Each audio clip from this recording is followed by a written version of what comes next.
Deputy McNamara. Thank you very much. I suppose I very much share the concerns of my colleague Deputy Phelan. We may have a few less All-Irelands in Clare than in Kilkenny, but we make a lot more hurleys. I don't know what that says about our hurling style or efficiency, but yeah, well, there you go. And we'll continue to use them in matches against Kilkenny too, hopefully. But on a more serious note also, because so many hurleys are made in Clare, it's a very important source of revenue and employment. Deputy Phelan mentioned that there is a Seed Savers in Scariff, my own parish. Deputy Phelan brought it up, so I don't feel embarrassed about mentioning it. Minister McEntee visited it with me, and I would very much, encourage the work that they're doing, particularly now with the threat to our ash plants. There is one particular hurley maker in Clare who employs 6 people and makes almost maybe 60 to 70,000 hurleys a year, and there are several other hurley makers across County Clare, from Tungraney, Ogonnelloe, Broadford, Kilmurray, Kilkishen and Tubber. And of course, as the Minister will know from his relatively recent visit to Clare, there isn't a hedgerow in East or Mid Clare which doesn't feature the beautiful silver barch of ash trees. So I would be very concerned by the threat posed by this ash dieback, and very much like to hear how the Minister proposes to deal with that threat, which is both a threat, I suppose, to our biodiversity, but also a threat to employment in County Clare. To bring up this matter, I think, and just to confirm, there's no adult trees with the problem at the moment, just to confirm it. And it's the work that we've started to carry out since, and before I read this and it's word for word, it's the work that we started to carry out in the last 2 weeks and what we intend carrying out over the next month or 6 weeks that will determine how we save and how we become self-sufficient. By 2020, we would be self-sufficient in relation to ash.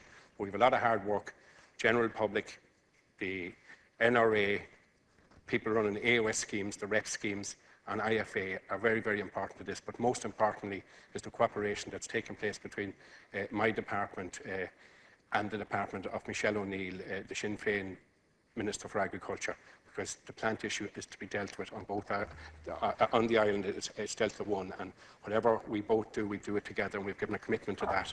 And as you rightly said, if this works and we put in the effort now, before the time that the ash leaf becomes far more dangerous in the month of June and July when the spores spread, we have a lot of hard work to do. And what we are doing at the moment is our inspectors are out inspecting as we speak, even though it's getting dark. Since last week, following instructions from the department, they're inspecting every ash tree, and not say every plant, every tree itself that has come in to Ireland as a plant itself. That has been done. We are now progressing to, and we have the capacity through the traceability of the department of checking out where nearly every ash tree that came in through under the AOS scheme or the REP scheme or through the NRA. We've met IFA this morning. We had a very strong meeting. We know what we have to do. The NRA are coming in on Thursday at 2 o'clock.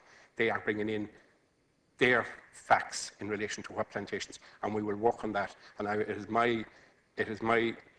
not my hope, it is our intention to make sure that every ash tree that came into this country since 2007 will be accounted for, and that that can't be accounted for will be demolished in conjunction, and we will become. But at the moment, we have nothing been tested at the moment, and the inspections. And just before I read that, in relation to the hurley, the county medias have no worries about us taking any of our crowns in hurling anyway, no matter what way I work it. I would like to thank the deputies for raising this important matter, as Shilara Fraxina poses a very real threat to ash plantations throughout the island of Ireland, and indeed to those forest industries which rely on that species for their businesses, most notably hurley making.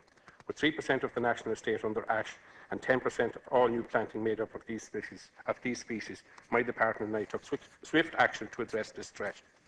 I wish to take this opportunity to reassure the House that my department is doing everything it possibly can to protect one of our most important of native species.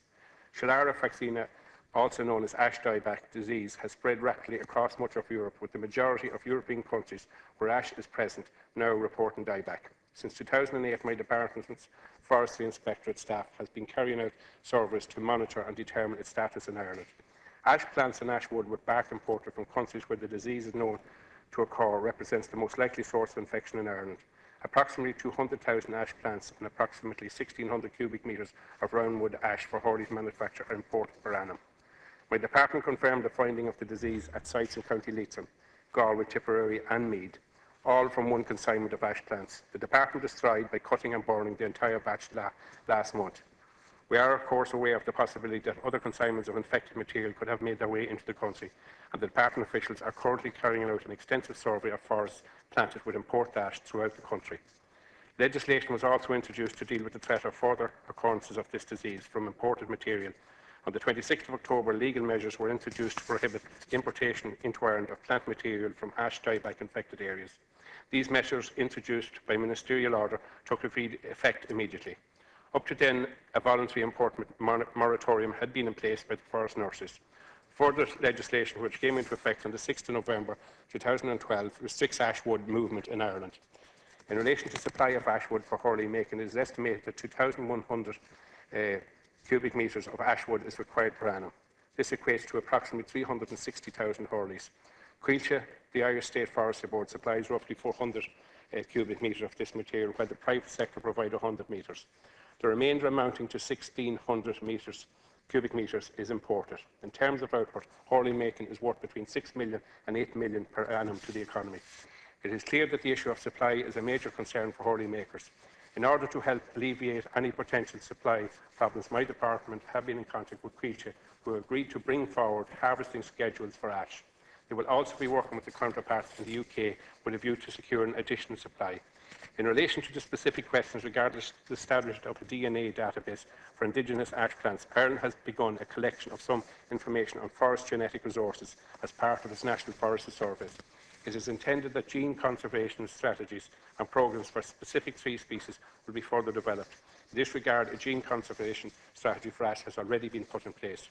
However, we must be mindful of the real risk of this disease becoming established in Ireland and start looking now at developing breeding programmes for Scillara fraxina resistant Irish ash trees. Currently, we simply do not know what level of resistance Irish ash will have to this disease.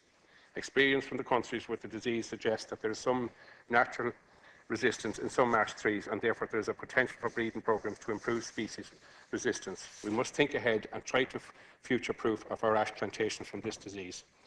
Finally, in relation to these forest owners who have been directly affected by Scillara, I can provide a reassurance that my department will continue to provide the technical support necessary until the matter has been fully resolved. Department officials are also examining the options available in terms of re-establishing the affected plantations and restoring them back to their condition prior to the confirmation of the Scillara disease.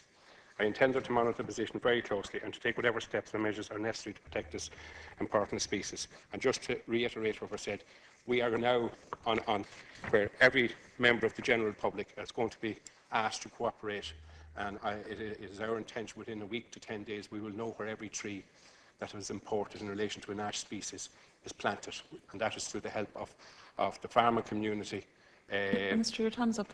Okay, I'll just say that. the NRA, and as I said, our own forestry department. We already know where that is, so we have a lot of work to do, and as I said, the next 3 months will be crucial. I suppose from the figures which Minister McEntee quoted, it is clear that maybe more than a quarter of all the hurleys made in the country are made in County Clare, so it is a source of considerable worry for hurley makers now. Sorry? Well, we're certainly not sending many of them to Mayo. But if I could... but I welcome the Minister's commitment that I did actually play hurling myself tonight reasonably well. I'd take you up in a game sometime if you want. By 2020, the country will be self-sufficient in ash, but in the meantime, hurley makers will have to import ash. I understand from the regulations introduced by the Minister on the 7th of November that any imported ash will have to be squared so as to remove entirely the rounded surface, or be bark-free with a water content of less than 20%. Now, that's going to impose considerable extra cost on hurley makers, which in turn, I suppose, they will have to either impose that cost on consumers, who are inevitably young boys and girls across the country who play hurling and camogie, or receive some subsidy for that. Deputy Phelan questioned whether there might be a subsidy for growers of ash trees. I just wonder whether there might be a subsidy for hurley makers to save them having to add that cost to consumers. And the second question I would have is, one of the ways that this ash dieback is spread is through bark. Now, obviously, there's considerable imports of firewood into the country, and that firewood might not be as well documented as as ash plants for the purposes of making hurleys. You know, it might be mixed up in a very large bundle. There could be residue at the bottom of a shipment. How will that be monitored at points of entry to the island? And I do commend the Minister for an all-island approach to this problem. Thank you. Back with, in relation, the importation of timber for firewood is being dealt with on a continuous at the ports. Last year, there was a full shipment sent back. We've made one of our supermarkets withdraw material that was put on shelves with bark on it. The same will apply in relation to all supermarkets, all stations, anyone selling even off the back of a lorry.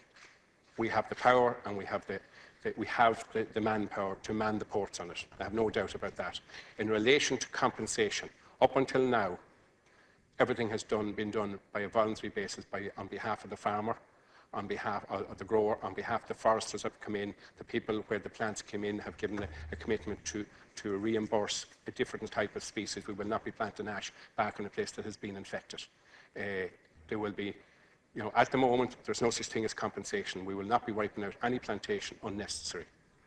But we will be continuing to pay the premiums to those 10 sites that were distributed, and we will be paying for a whole new planting programme.